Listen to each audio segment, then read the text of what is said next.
Welcome to the Millennial Body Image Project. We're two licensed dietitian nutritionists bringing you conversations that cut through the food noise, debunk wellness trends, and remind you that it's not you, it's the systems stacked against you.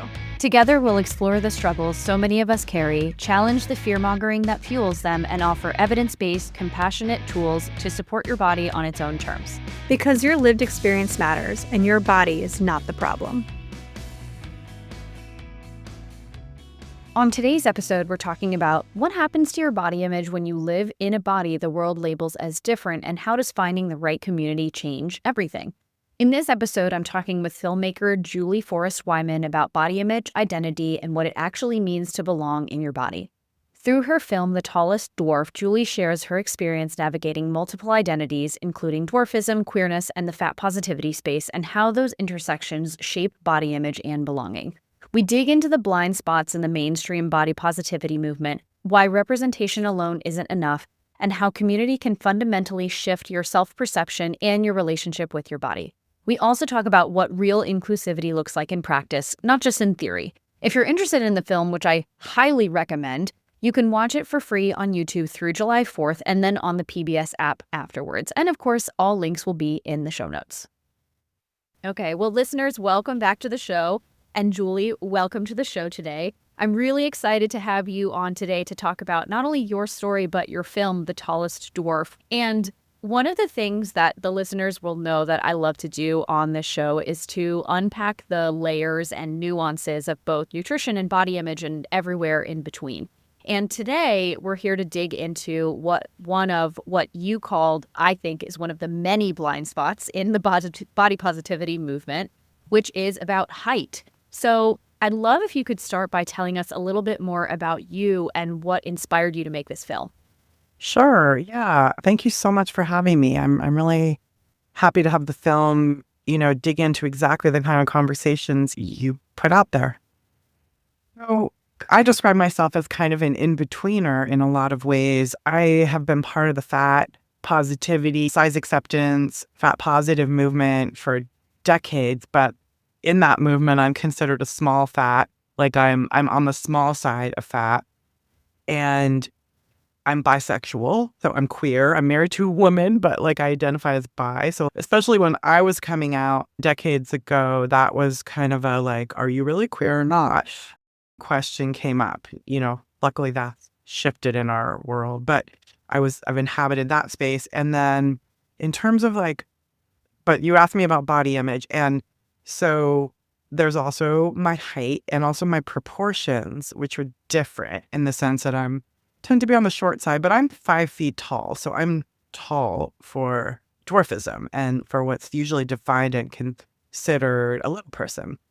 So, but having different proportions and being short, but also not just different proportions, but the way that I have a big butt, and my thighs and calves and the way my body's shaped was pretty different than most kids, most teenagers, most adults through my life.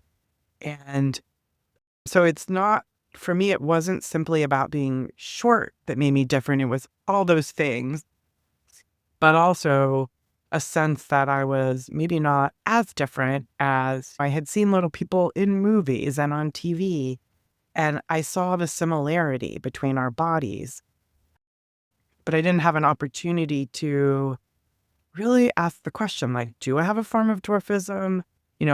There were things in my life where dwarfism came up, from kids bullying me with epithets that little people get called, to doctors making comments maybe you have a form of dwarfism, from childhood all the way into adulthood. And then being really? Can we find out? As I became an adult, and them saying, well, I'm not really sure how to tell you, but maybe. So I had this burning question. This is getting to your part of the question, why I made the film. I had a real experience of not quite fitting because of my body and standing apart. And in some ways I had claimed that and found a lot of pride through being part of queer and fat communities. And there was this unanswered question about, do I have a form of dwarfism? And what is that part of my difference? And I knew I inherited my body from my dad and my grandma. So it's third generation, whatever it was. And it was just time. I was in my second half of my 40s. And I was just like, I need to explore this. I need to have an answer to this question, and I need to know what it is. I need to know if there's other people that look like us. And if so, I'd kind of like to meet them and see what their experience might be like. And that's what launched the project. I had been very familiar with thinking about body image in lots of ways, and not just thinking about body image, but intervening in body dysphoria, which I had experienced, and I know so many people just experience unhappiness with our bodies, feeling like we're not in the right body. I had intervened in it for 20 plus years, making films about people who don't fit, whose bodies don't fit, who are told that their body doesn't fit, and who push back against that in interesting ways. And I was and am really interested in making a space on the screen for us to experience, to see beauty in fat bodies, trans bodies, disabled and little people, bodies with dwarfism, bodies that we've been told, or we haven't been told to look at as beautiful. And so this is why I became a filmmaker, is that I want to give people an experience and understand we can see beauty in looking at someone who's fat or someone whose body is in between while they're making their transgender transition, or in this case, this kind of opened the door to me to exploring my disabled identity and also my dwarf little person identity. So I was kind of continuing and also taking a very big new step to explore what it means to be shorter, differently proportioned, and have a body that is also just, the physiology is different in terms of our shape than what is considered sort of average, normal, ideal. All those kind of problematic terms, but that we all take in. Yeah, and then we all absorb the beliefs as sponges from the time that we're young, and we receive them from so many different angles. And one of the things that I love that you brought up is that when you have a bunch of intersecting identities or like layered identities, it makes it even more difficult to identify, well, who am I and where do I belong? Because I feel like I have 1 foot over here and I have 1 foot over here, and neither of them is enough. And then I find it interesting also that you had explored a lot of different layers of your identity and how those impacted your body image over time. And then this was like the new frontier for you, or the newer frontier, I guess, of, okay, I feel better about these other ones. Now I'm going to jump feet first into this one. Yeah. So when you first started this project, what assumptions did you have, or what beliefs were you carrying about your body? Oh, that's a good question. I had developed a real sense of like pride, and I owned my body to the extent that I had both practiced new ways of looking in the mirror, but also that I'd been on film and video already, had gotten over, what we all experience as these first like shock waves of like, oh my God, I look like that. Like I had gone through a lot of self-acceptance and sort of like, hey, it's kind of cool how I look. And as I say in the film, I would say to myself, like, you have a big butt and it is fantastic. Instead of like, oh, I just don't see that. You're normal. It doesn't matter what you look like. So anyway, More of what your parents were saying, yeah. Yeah, I mean, those are some of the beliefs that I that I cultivated, like through starting maybe in college, when I kind of had like a feminist and creative artistic awakening. But then past that into adulthood with the other projects I did, and in my daily life, finding the ways I like to move. Like I love to dance and swim, and I'm good at those things. And I don't like running, but I had found ways to kind of really feel confident and find my own like power in my body. So I'll say I had a great, like a foundation that had taken a while to build, Yeah. And at the same time, I didn't know how to quite talk about over the making of the film, I called it being like dwarfish. Like I would be like, I'm not a dwarf. And that was before I had a diagnosis, like spoiler alert to anyone listening. I do have a form of dwarfism, which you find out in the film.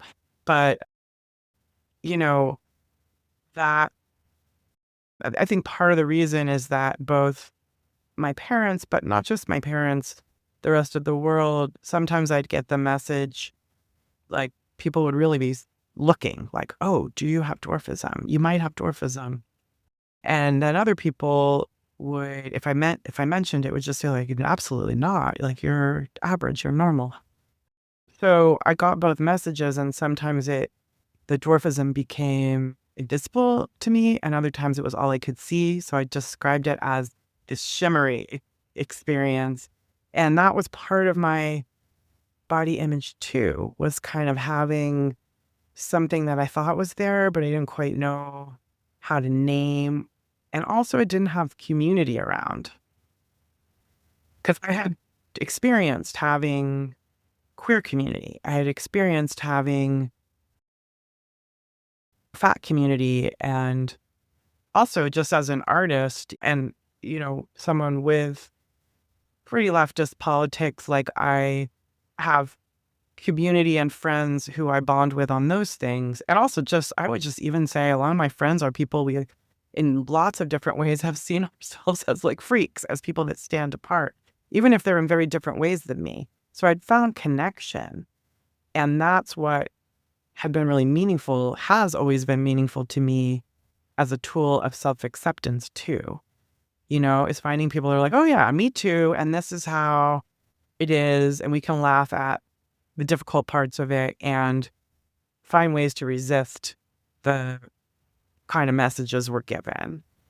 So I didn't have that yet around dwarfism, and I was looking for that, Yeah. and I wasn't sure. I actually knew that Little People of America existed, which is a pretty large social network, social and advocacy network of people with all forms of dwarfism and their families. I didn't know if I was probably allowed to walk in the door. Like, I didn't know literally if people would just be like, you don't belong here. And I was scared of that. So I didn't go for a long time. And even though I knew it existed. And so the project, weirdly enough, having a project and asking the question as a film project gave me a kind of like purpose that I felt I needed. Walking people there at LPA probably they didn't really care. And in fact, there was a lot of pushback about like, why do you want to make a film of us and a film here? But what was very welcome was at the very beginning when I was like, well, I think my grandma had dwarfism and I think I might. And that question, that personal question, is what people come to LPA. It's one of the reasons people come to LPA. I'm not the only person who's walked in the door without a diagnosis and who is a taller dwarf. So I found, surprisingly, it surprised me that was really welcome. I was welcome there as someone seeking those answers. And I think a perfect example of you feeling this otherness, but like not really knowing what to name it or what it was, even without a formal medical diagnosis, was when towards the beginning of the film, when you and your dad were doing the measurements of Da Vinci's ideal man and everything, which I thought was so interesting to have the exact way that you were holding yourself right along the wall. And then they kind of stitched that all together. But I thought it was such a perfect example when your dad mentioned that your proportions and his were about a 10% difference, which he said is just enough for people to notice, right? Yeah. And then when you attended one of the first Little People conferences, at least in the beginning of the film, you started with sharing, I'm not the same as you all, but when I see you, I feel less alone, right? Yeah. And I think you did a really beautiful job of sharing throughout the film that kind of through line that you're seeking a sense of belonging because you feel like you don't quite fully are enough to be in either group. And I think that's so relatable to a lot of people when you have different layers of these identities within the body image community, and then of course across like socio-political spaces as well. But then even though you don't quite, you're a part of two of those groups, it feels like you're not enough in each of those to kind of belong fully in one. But at the same time, you are identified by society as being like other enough by Yeah. society's rigid standards and norms to be ostracized in so many different ways, and then having to feel the emotional cost of something that's completely outside of your control. And another thing I thought was so relatable was when you were talking to your parents in the beginning of the film about their experience with you growing up, and how your mom, like you said before, was expressing things like, oh, we never thought anything was wrong with your body, or, oh, we never saw anything that we thought was wrong. And your immediate response was, well, my experience growing up was way different. And we see that in that moment. We see that through your sister's recollections, how she kind of like defended you growing up, and then through your journal entries, which I bet so many people can relate to when we're, young teenagers and probably in high school, where you talked about wanting to try to reinvent yourself by changing the way that you looked. So I'm so interested to hear, what did it feel like as an adult to see how your parents perceived your experience? Yeah. I mean, that conversation was wild. And I think You that seemed shocked. I I was, and it's still, the way so the way I understand it, I mean, so even in that conversation, right? My parents started out by saying, "We never noticed anything different about your body. You were normal." But then my mom, even in that conversation, said, "But the doctor did mention and said that they wished they had been able to give you growth hormone." And I didn't remember that specific thing about the growth hormone, but I'm like, yeah, I remember the doctor not once, but several times in different places, different doctors mentioning it. So my way of understanding that conversation we had is kind of that, and I think they were trying to be on good behavior. Like they thought that's what I wanted them to say. And I also think that generationally, we have a very different way of looking at difference and disability, where for me, it was and is really important to kind of know, claim, and have transparency around it. Like, also to have pride around it, but to have a sense of like, and this is what I am, and I can see it, and I can be seen as that. Whereas for them, there's this sense of like, it might be better if we just don't talk about it. It might be better if we just say it's not that big a deal, or we don't see it. And that's kind of like when people say, oh, I don't think of you as a Black person or a fat person, or like, I don't see your difference, which clearly, if you're in that difference, it defines how you move in the world, and it's there. And so for someone, especially someone you love and trust and is to say, I don't see it, feels like, what? Like, we're in completely different realities here. So, I mean, the other thing that was strange is that, I mean, as my sister corroborates, it was it was beyond a topic of conversation. It wasn't always about the dwarfism, although it sometimes was about our proportions, but it would be about weight, and it would be like lots of, if you lose weight, we'll buy you a new wardrobe, or let's try this diet. And I would say there was a lot more conversation about weight. And I was really frustrated going to buy clothes as soon as I cared about clothes. Probably came too early, like probably age 9 or 10 for me. Mm-hmm. And I couldn't fit anything. Like I didn't fit clothes. Like clothes didn't fit me. And that was a pretty formative experience that's with me to this day, of like clothes telling you your body isn't shaped like, it's like an expectation that doesn't get met. Like, in order for pants to fit me, the waist is like swimming around me if my butt. So it's just, which is, now I've just learned tailor, you just get. Yes. And I mean, luckily I like manage that financially. I don't buy clothes very often, and I buy inexpensive clothes and then spend triple the cost on alterations. But that said, it's not about, it's more, there's solutions to this, but and those are important, but it's more like over and over again, like, oh, my feet don't touch the ground in this chair. And oh, my back hurts because this didn't fit me. But look, everyone else is able to, it fits all these other people. So there's a way you compare yourself or that I did, and you see that I would see my lack of fitting and experience. So I think my parents were just trying to downplay it, basically.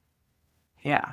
As opposed to like, let's, I mean, my mom did always go to the extra mile to help me try to find something that fit. And I mean, super loving, super caring. My mom and I are close. It's just in that moment of the conversation in the film that I think, and many other moments, that there is a sense of like, the solution here is to not make a big deal out of it.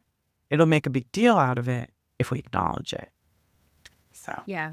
And I think it's tough, right? Because we can see in hindsight, obviously what they were trying to do was protect you, even if that's not what ended up happening.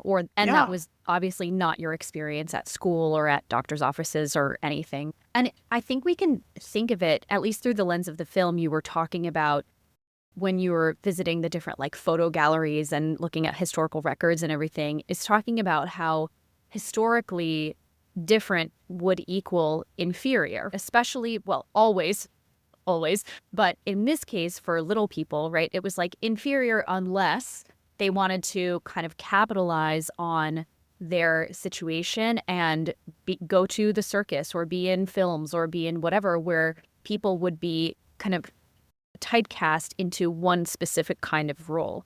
Right. And so you can see why your parents would want to protect you from something like that. The same way that parents who put their kids on diets, not always the case for this, but we could say that some parents who put their kids on diets or try to get them to eat healthier as a way to lose weight are trying to protect them from discrimination and bullying and all that kind of stuff, even though we know that most of the time that tends to go south. And especially probably looking at it from their point of view, and when they were growing up, I'm sure they observed being othered or being different historically was portrayed as being inferior, right? So they were trying to protect you from that. But speaking of that, I love how you explored so many different angles of what shapes body image and belonging for the little people community, between the historical data and images, between art, the medical side of things, and then community and personal stories. So what did you find was the most surprising part when you were going into those areas? The most surprising, I mean, there was so much discovery to learn. I just always think about like growth hormone was, first of all, like even before we had that word, even before people in science had that, understood that there was what a hormone was, there was this quest to like, it ties into like fountain of life stuff. Like it's been a human obsession with not just how can we live longer, but how can we be taller? It's really been a drive in human inquiry. And so just conceptualizing like how this culturally, not just America, but like civilization has had body dysphoria, like has had this search to change and so-called improve the body and make people taller. And also the fact that the sort of discovery and first implementation of growth hormone to treat little people and also just short people was sent. A big center of it was here where I live in San Francisco. And I think that the fact that yearning to be taller is powerful enough to have launched the biotech industry. And that is wild to me. I mean, there's so many surprises. I would say the research, I love research. Maybe you can tell. There's lots of surprises in that research.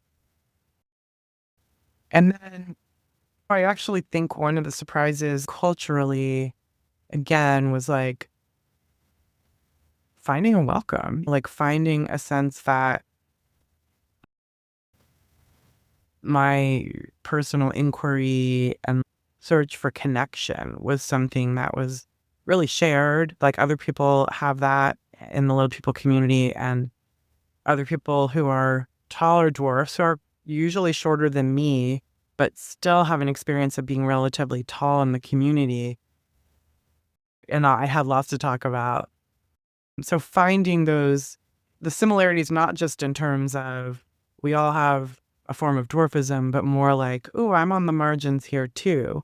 Finding the people that had the similar kind of the more like discomfort within the comfort, those experiences.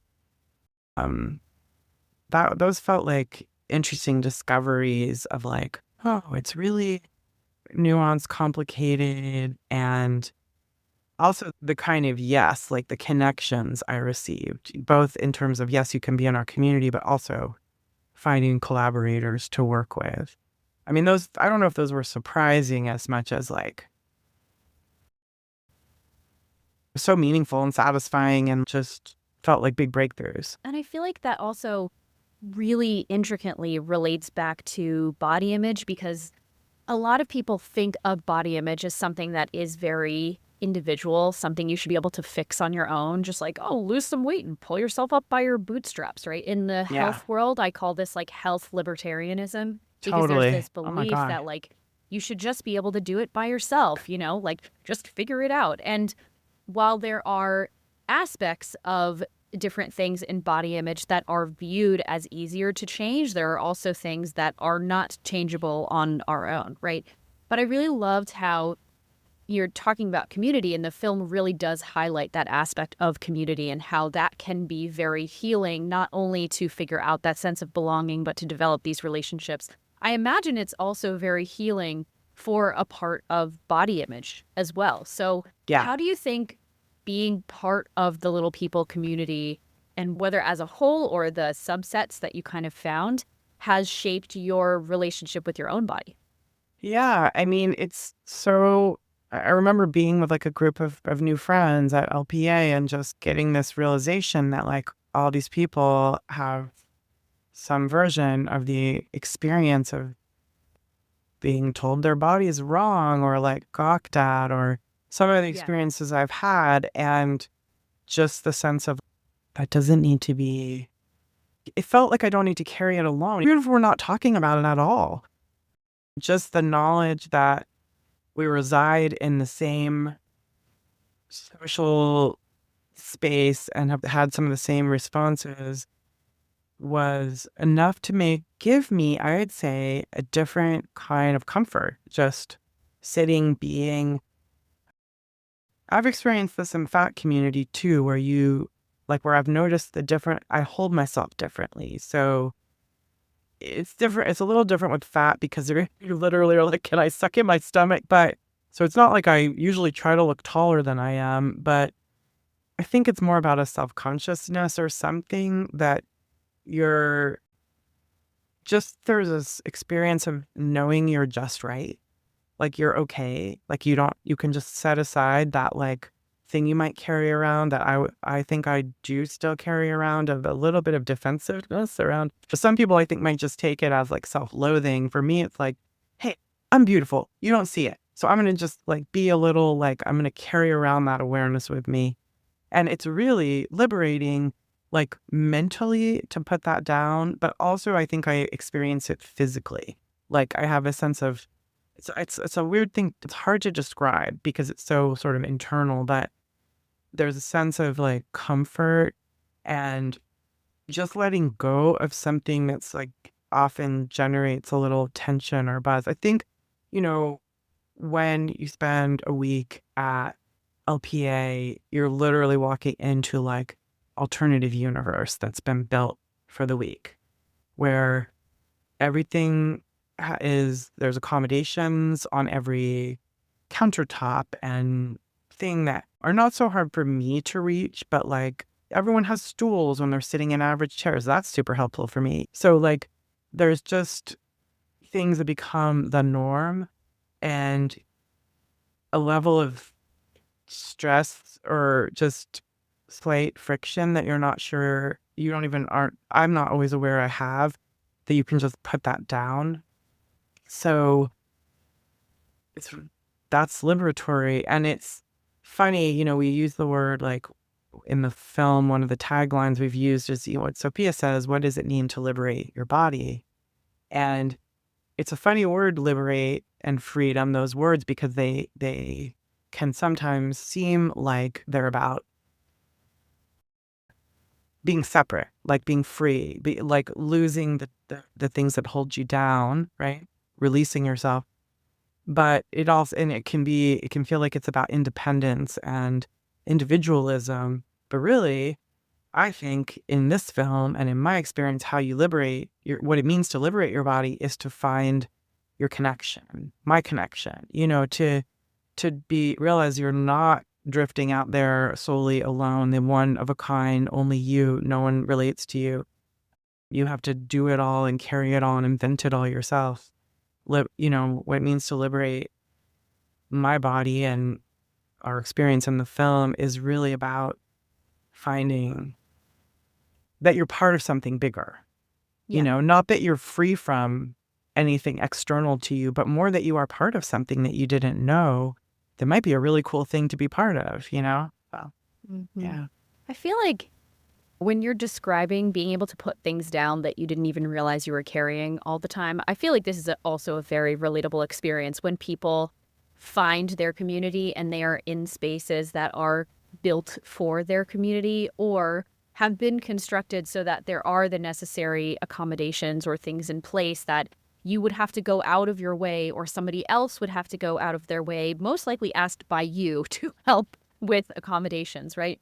So I imagine going into that space is probably when you realized, wow, I actually carry around a lot of probably anticipatory anxiety and mental to-do lists of, I'm going to have to ask about this. I'm going to have to ask about this. It's almost like you're gearing up what you were saying before to not necessarily like have a fight, but you have to mentally prepare yourself for the exhausting conversation over and over again. And when you're in that space and there are just those built-in accommodations, I imagine it also frees up so much mental space to be able to have those broader conversations that are not only allowing you to connect more deeply with people, but then also to further the, agenda of LPA to talk about the bigger things because you're not spending all this time and energy and stress worrying about different accommodations and stuff. So it's got to be so relieving and like a huge weight off of your shoulders as well when you just step into a belonging space.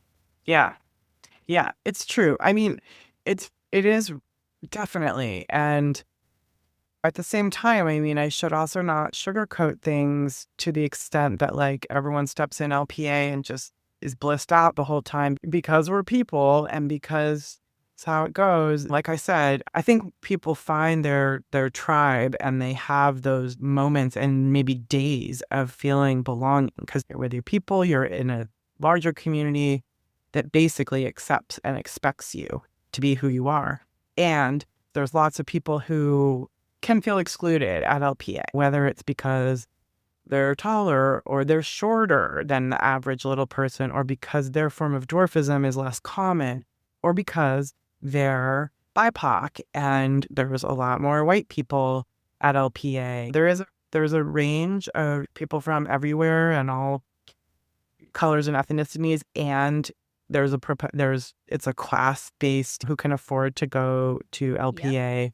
So I think it goes across the political spectrum. So there's definitely going to be people in the hotel who are maybe the opposite side of your politics, who you have something in common with and then something completely opposed to. So I guess I'm just saying it can be a complicated place. And I've had a lot of people remind me that, and I have a lot of friends, I've connected with a lot of people who take issue with, like, they don't find it perfect or they don't feel included.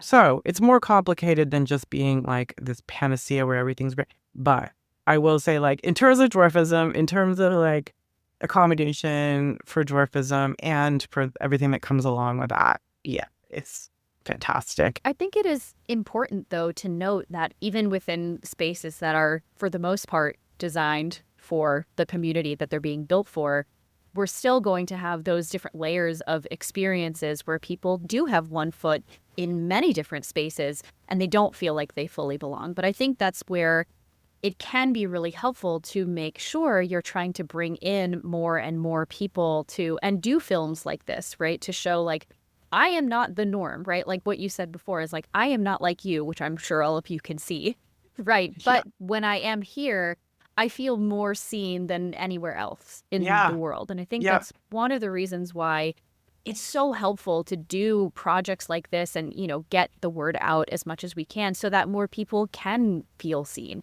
And even if this is not someone's community that they're trying to identify with, but to educate more people, right? Like we were saying before, if you haven't walked in someone's shoes or adjacent to someone's shoes before, how would you have any idea what it's like to be a little person going into a medical appointment, which you showed a perfect example of that in the film, and then the walking pads and all that stuff. And I love how with so many of these different experiences where you were talking about a negative experience of having a reframe to change it into something that is more positive, because I feel like that's probably something that's really missing in this space as well for a lot of people.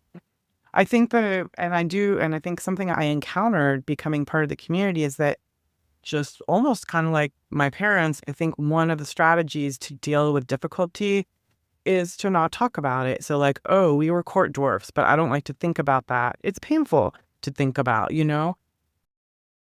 I've had really painful experiences with the doctor, but that's not something I want to spend my time unpacking, especially in my free time or whatever. But Right. right. So I get it. I get it. I get the aversion to pain. Right. I do. I Yeah. do.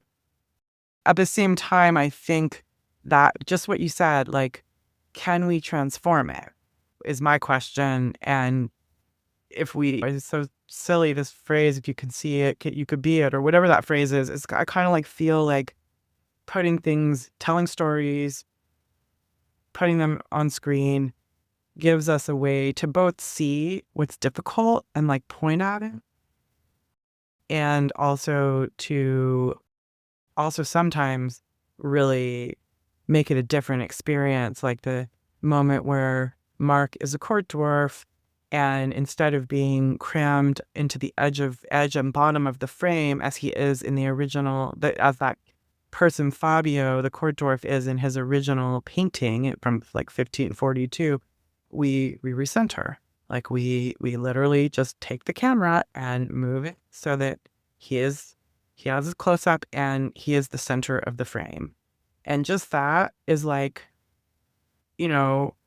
like it's so simple and it's so powerful. What does it mean to be in the center and be looked at as a human with an interior life who can meet eyes with you and you can take seriously that way and see the nuance of their emotion and all that, versus like you're just a decoration that's in the corner of the room. And that's very different, So like Yes. that's where I'm like, let's look at it and let's look at it differently. And that's why I am a filmmaker. I believe that where we put our frame actually helps rebuild the world or suggest new ways to build the world. And that's, Yes, exactly. And that's something I wanted to come back to also, because you spent some time in the film talking about how the medical framework and literature, and then also art and the way dwarfism has been fetishized and framed historically, really shapes the way that we view acceptable bodies and also the roles that people should play or have historically played and how people get pigeonholed into those roles. And then as a filmmaker, you also had an actor, right, who was talking about how, yeah, it would be really easy for me to get pigeonholed into these roles that dwarves usually play. But then what I like to do, and he was talking about his perspective. And I just thought it was so interesting when you were just speaking about how like the framing really matters. I think it was he who was saying when you have these quote regular size actors, they will just pan in on their faces and stuff. You can really see the expressions and it makes them more human. Whereas when he's in a scene, it's always a wide frame and you can always see his whole body, and his dwarfism is centered instead of him being centered as a person who has emotions, who is playing all of these different roles. And I just thought I'm not a filmmaker, so that's definitely not something that I've ever thought about before.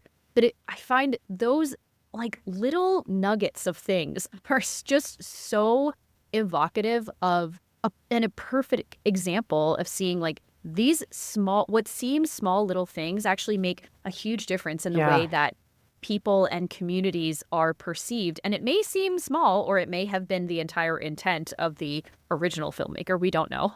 Or it might have just been their implicit bias coming into it as well. Yeah, absolutely. I know the details matter, and they are often what shape our experience and how we feel, how we ever treat it. It's just some small thing that could be different. And that's the thing about it is the scene in the film, I think you were talking about this, where it's again one of the scenes that we're kind of creating a dramatic narrative of the doctor who is ignoring his patient. He's so enamored with his own x-rays that Yeah. the surgery he performed. That's was kind of taking the people in the room, that my collaborators' experience, and creating a story that reflected that, sort of exaggerating it maybe a bit, but also like that the smallness of like when, some of us hopefully have gone to the doctor, had a good doctor who looks us in the eye and listens. And, it takes a minute, like to be like, what are you here for? And and let me take in how you're experiencing yourself, your body, whatever. To me, like, it's really hopeful when there's a solvable problem, like the tendency to just basically be ableist and see only through a lens of dwarfism as something to be fixed. And I know better as the medical provider. Like, that's not the way doctors have to, and many of them don't have that stance and attitude, but sometimes it takes addressing what implicit bias we're carrying to, especially in the small ways that might get expressed or communicated. Oh, yeah, definitely. So when we're looking at trying to build a more inclusive definition of bodies and inclusive spaces, how do you think the way that you've thought about that has changed since you started the film and then to where you are now? Yeah, I mean, making this film really, there was a huge learning curve for me about thinking about disability community, what is access, and how do we bring it into the filmmaking process? Because filmmaking tends to be very, very competitive. It's very, once you have a shoot day or a set or a grant that's going to allow you to have those things, you're working at this pace and expectation of yourself that doesn't make room to take care of your body or to consider what different access needs are. And so as the production went on, tried to get better and better about that in terms of having rest time during a filming day, having a little more leeway so that we could flex as needed. So some of it's just literally like the way we work with time. Again, maybe seems like a small thing. Who cares about how the shoot day was scheduled? Well, any of us on set do, because we had a very different experience when the production could live up to its ethos of including and making space for not definitely all the little people who were there, and thinking about what are the access needs that each crew member has. And can we ask about that in advance and see what we can provide, whether it's rest time or certain kind of food or just a sense of like, yeah, what someone needs to be there, to connect and to do their job. So I think both on set, but in my larger life, it's an ongoing process. Like, I teach, so I'm trying to figure out like how to make all my materials, like my lectures and the films that are really old and don't have captions. Like, how can I make everything accessible, and what does that mean, and what does it look like? So I think there's been a journey to just figure that out. It does take time. It does take money, like captioning the film and doing audio description for blind and low vision. audience members. Some films don't even do that unless they're forced to. Like, I think we're moving towards independent films, at least trying to make sure that's in the budget. But a lot of times it's an afterthought. So trying to figure out how to bring those practices into the process for the team is something that I still feel like I'll do better next time, but we improved from beginning to end with the process. Yeah. Yeah. So either from the film or from this conversation today, what do you think is the main message that you want people to come away with?